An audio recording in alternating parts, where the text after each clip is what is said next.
अस्सलामु अलैकुम। डॉक्टर फरहान महमूद चौधरी हाज़िर खिदमत है। मेरी वीडियो पे कमेंट किया है वकील शाह साहब ने कि गाय नाक से पानी बहता है और चारा नहीं खाती।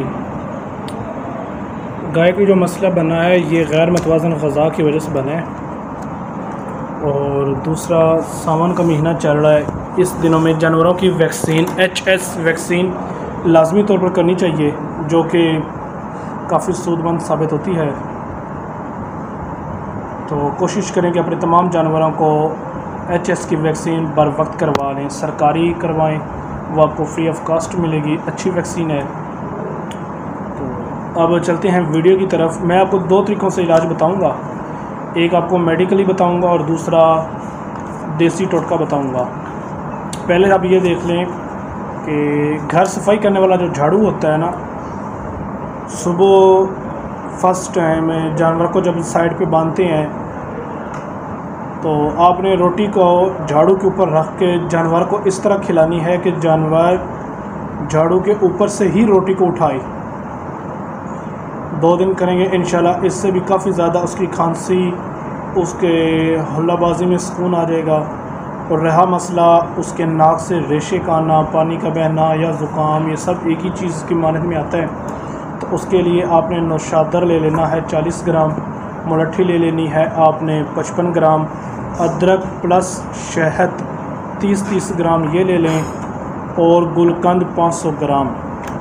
नौशादर जो है ये सांस की तंगी को दूर करता है। मुलट्ठी जो है ये बलगम को ख़ारिज करने के लिए बहुत ज़्यादा इस्तेमाल होता है, अक्सर दवाइयाँ बच्चों को भी दिया जाता है। ये अदरक और शहद तो ये हर घर में इस्तेमाल किया जाता है खांसी ज़ुकाम इनके लिए, कि ये बहुत अच्छी चीज़ है। हमारी माएँ बहनें ज़्यादातर शहद का इस्तेमाल करवाती हैं, अदरक का इस्तेमाल करती हैं।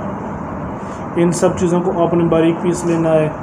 और गाय भैंस को 100 ग्राम 2 टाँगें तकरीबन बनता है।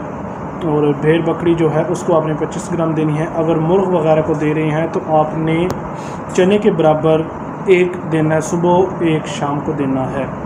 अगर आप इंजेक्शन लगाना चाहते हैं, क्योंकि ये जो है वायरल डिज़ीज़ है, वायरल डिज़ीज़ का इलाज नहीं होता, उसकी सिर्फ एहतियात होती है। उसमें सिर्फ सेकेंडरी जो बैक्टीरिया होता है उनको कंट्रोल किया जाता है। इसके लिए सिर्फ आप ये समझ लें, उसके लिए आपको सेकेंडरी एंटीबायोटिक इस्तेमाल करना पड़ेंगी। तो जो उसमें तो है कि जो अपॉर्चुनिस्टिक जर्म्स होते हैं, मौका परस्त जरासीम जो होते हैं, जैसे जिस्म का क़ुव्वती निज़ाम कमज़ोर होता है तो अपॉर्चुनिस्टिक जो जर्म्स होते हैं वो अटैक कर देते हैं, तो आपका जानवर फ़ौरन इम्यून सिस्टम लो होने की वजह से बीमारी की तरफ आ जाएगा। तो उसके लिए आपने सबसे पहले सांस की तंगी को दूर करना है। एनरोफ्लैक्सासिन 50 ml की वायल ले लें, और दूसरा इंजेक्शन आप ले लें वेलोसेफ, बहुत अच्छा और पावरफुल इंजेक्शन है। अगर आप वेलोसेफ नहीं लेते तो आप ट्राइबर्सन ले लें। बेहतर तो ये है कि आप वेलोसेफ को लें। मैं दोनों इंजेक्शन की तस्वीर आपसे शेयर कर लेता हूँ। इंशाल्लाह ताला 2 टाइम लगाएंगे, सुबह शाम लगाएंगे। इंशाल्लाह ताला अल्लाह पाक के करम से काफ़ी ज़्यादा फ़ायदा साबित होगा। और कोशिश करें कि जानवर को बुखार ना हो। अगर बुखार हो तो फिर साथ उसको कोई डिक्लोफेनिक सोडियम, कीटोप्रोफान या कोई पेन किलर अच्छा से उसे दें। इंशाल्लाह आपका जानवर ठीक हो जाएगा।